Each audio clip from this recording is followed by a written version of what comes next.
চাচা ডাকছেন কেন? কি কইবেন কোন? কি আর বলবো, তোর মায় বাড়িতেই বে কবে? এটা আমি কি জানি? আমি জানি না। ও কাও কি তুই মার মাইয়ে না?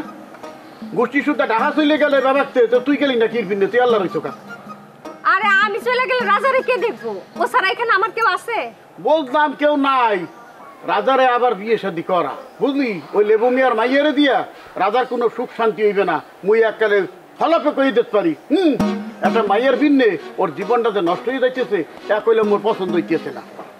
আপনার পছন্দ অপছন্দে কি হইব?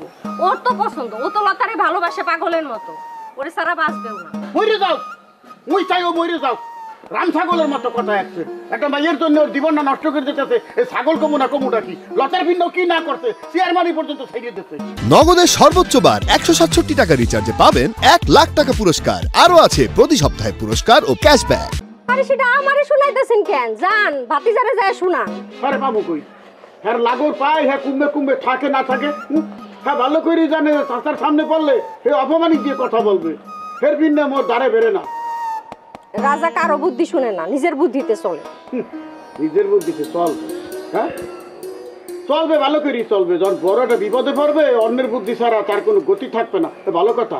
এই যে রমজান যে ঢাকায় গেছে, তুই যাও নাই কেন? রমজানের লোকে তো যাওয়া উচিত আছে। আমার না নিলে আমি যাবো কেন? বইয়ে থাকো, বাড়ি বইয়ে থাকো, সর্বনাশে 12:30 আনা পূর্ণ হইবে, তখন বসবা পারল কইলো ঢাকা গেছে। এখন পারলে বিয়ে করে বয়, তখন কি হইবে? রমজানের জীবনেও সেই সাহস হবে না।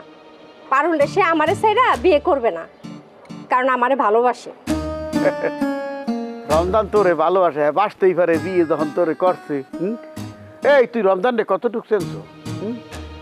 ও সারে হারামি, ওরে চেনো ভালো করিয়া। যদি পারুল রাজি হয় আনে, এক মুহূর্ত দেরি করবে না, পারুল রে বিয়ে করে হইবে। নগদের সর্বোচ্চ বার 167 টাকা রিচার্জে পাবেন 1 লাখ টাকা পুরস্কার। আরো আছে প্রতি সপ্তাহে পুরস্কার ও ক্যাশব্যাক। দেখেন চাচা, আপনি মুরব্বী মানুষ, আপনার মুখে এইসব বিয়ে শাদীর কথা শুনতে আমার ভালো লাগতেছে। ভালো না লাগলেও শুনতে হইবে, কিরবিনে শুনতে হইবে। তুমি মোর মাইয়ের মতো, মাইয়ের মতো বলতেছি কিরবিনে, তুমি মোর মাইয়া। আপনার সাথে কথা বলার আমার কোনো প্রয়োজন নাই, এবার আপনি আসতে পারেন। আমার শালিকা কুসুমের সাথে কোনো রকম কথা বলার চেষ্টা করবেন না, কোনো রকম যোগাযোগের চেষ্টা করবেন না, ব্যাস। আমি কথা বলতে না চাইলেও কি হয়েছে? আপনার শালিকা ঠিকই আমার সাথে কথা বলতে চায়, কারণ আমি একজন হ্যান্ডসাম যুবক ছেলে। আপনাকে একটা গোপন কথা আমি এখন বলে দিই, অলরেডি আপনার শালিকা আমার প্রেমে কট খাই গেছে। আপনার কথাই আমি বিশ্বাস করি না। আমার শালির বয়ফ্রেন্ড আছে, দেখতে রাজপুত্রের মতো, শিল্পপতির ছেলে, আর পশমের সৌন্দর্য আপনার মুখের মধ্যে নাই। আমার কাছে আপনার গ্রুপ জাহির করতে আসবেন না, যোগ্যতা জাহির করতে আসবেন না। দুলা ভাই, আপনি কিন্তু খুব অসামাজিক লোক। হ্যাঁ, আমি আপনার বাড়ির গেটে দাঁড়ায় আছি, আপনি আমাকে ভিতরে পর্যন্ত আসতে বললেন না। আপনি জানেন কুসুম জানতে পারলে কি পরিমাণ রাগ করবে? আমি আবারও বলছি, আপনি একটা অসামাজিক লোক, অসামাজিক। হ্যাঁ, আমি খুব অসামাজিক মানুষ, আপনি এখন যেতে পারেন, জানতো। হ্যাঁ, আপনি যেতে বললে তো আমি যাইতে পারি না। দেখেন, কুসুমের সাথে আমার দেখা করা খুবই প্রয়োজন। আপনি দেখা করতে চাইলেই তো দেখা করা সম্ভব না। আমি তাদের গার্জিয়ান হিসাবে আপনার সঙ্গে দেখা করতে দেব না, আপনার সাথে কথা কইতে দেবো না। আপনি এখন যেতে পারেন।